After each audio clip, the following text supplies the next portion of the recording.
une sorte de road movie européen, puisqu'on passe par Londres, Venise, Paris, Berlin, Cannes, donc tous les grands lieux du cinéma en Europe, enfin un grand nombre de lieux importants pour le cinéma en tout cas. Et c'est un film que je voulais vraiment faire parce que c'est un film militant, de combat pour le cinéma européen, mais c'est aussi, j'espère, un film drôle parce qu'il y a des côtés humoristiques et surtout c'est un thriller, il y a une intrigue. Et donc c'est une vraie histoire auquel on invite le spectateur et avec des éléments historiques réels, mais avec tout justement une intrigue qui se développe tout le long du récit et qui, j'espère, va être suffisamment captivante pour qu'on ait envie de connaître la résolution à la fin. Dans le film, il y a des éléments donc, historiques réels, notamment des archives. Par exemple, il y a des éléments historiques authentiques, comme Roosevelt, le président américain, qui disait « Envoyez les films américains, les produits suivront ». Et c'est l'idée que le cinéma est le meilleur ambassadeur des États-Unis de par le monde, puisque quand on voit des films américains, qui sont souvent très bien faits, très réussis, eh bien on a envie de consommer les mêmes produits que ceux qui sont dans les films, donc acheter des voitures américaines, boire du Coca-Cola, acheter des cigarettes américaines, donc ça c'était à l'époque de Roosevelt, et c'est toujours vrai aujourd'hui bien sûr. Et donc c'est de là qu'est née l'idée de ce film, c'est comment est-ce que le cinéma a un impact sur l'imaginaire sans qu'on s'en rende compte, inconscient, et comment par exemple on est fasciné par l'American Way of Life à cause des films hollywoodiens.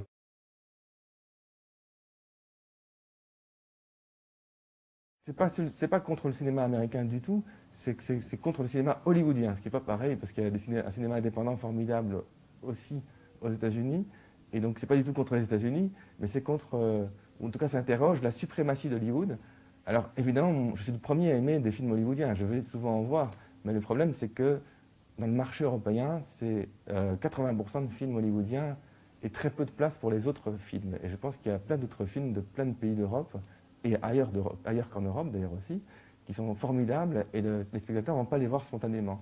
Et donc pourquoi est-ce qu'il y a cette telle suprématie d'Hollywood Et donc à partir de là, on a créé un thriller en imaginant qu'il y avait une cellule secrète à Hollywood pour essayer d'empêcher toute concurrence d'exister. Et ce n'est pas totalement faux d'ailleurs, parce qu'il y a vraiment des hommes politiques, il y a vraiment un lobby pour l'industrie du cinéma qui est aussi importante aux États-Unis que l'industrie de l'armement ou de l'aéronautique, par exemple. Donc c'est un vrai enjeu économique.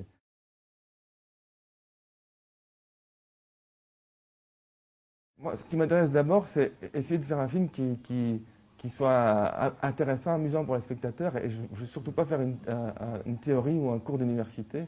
Donc il y avait cette volonté d'être ludique. Et j'espère qu'il y a des moments drôles dans le film. Cette volonté aussi de travailler avec plein de personnalités du cinéma que j'admire, à commencer par Micheline Prel, qui est pour moi un mythe du cinéma, puisqu'elle a commencé à travailler en 1937, qu'elle a aujourd'hui 88 ans, et donc c'est une grande star du cinéma français, et qui a tourné à Hollywood aussi, avec Fritz Lang notamment. Et puis cette volonté de faire le mélange des genres, comme vous dites, avec un vrai amusement de cinéma, mais aussi en essayant de dérouter les spectateurs pour qu'il essaie lui-même de savoir ce qui est vrai, ce qui est faux, qu'il y a un jeu de pistes.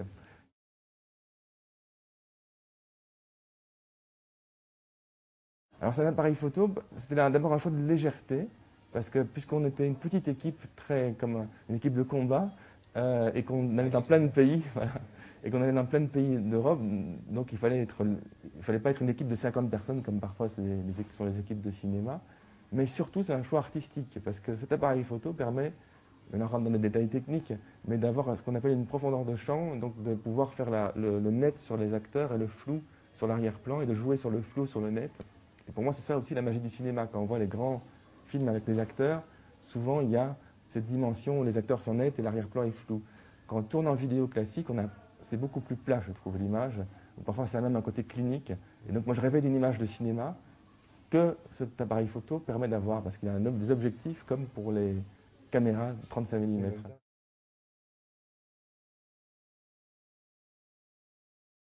On avait choisi dès le départ, mais donc c'était l'idée que les deux actrices principales et l'acteur aussi, Wim Willard, donc les trois acteurs principaux du film, ressortiraient de l'image.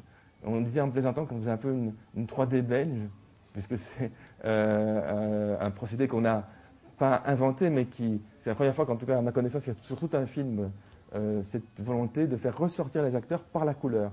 Et donc c'est peut-être pas de la 3D, mais c'est comme une 2D en tout cas, comme s'il y avait deux dimensions à l'image, comme si les acteurs principaux quasiment sortaient de l'écran, Et donc, tout ce que les premières réactions que j'ai du film, c'est qu'au départ, les gens sont surpris par cette image, parce que forcément, ce n'est pas une image habituelle. Et quand on rentre dans l'intrigue, finalement, on oublie. Mais c'est très important pour moi parce que ça accentue le côté BD, comme vous dites, et le côté ludique du film. Et donc, ce n'est pas du tout gratuit. J'avais vraiment envie qu'il y ait ce côté bande dessinée qui soit bien présent et ce travail visuel.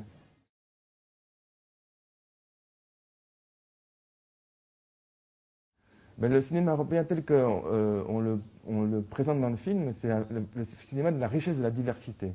Donc il ne faut surtout pas concurrencer Hollywood en faisant la même chose qu'Hollywood, parce que sinon c'est pas la peine.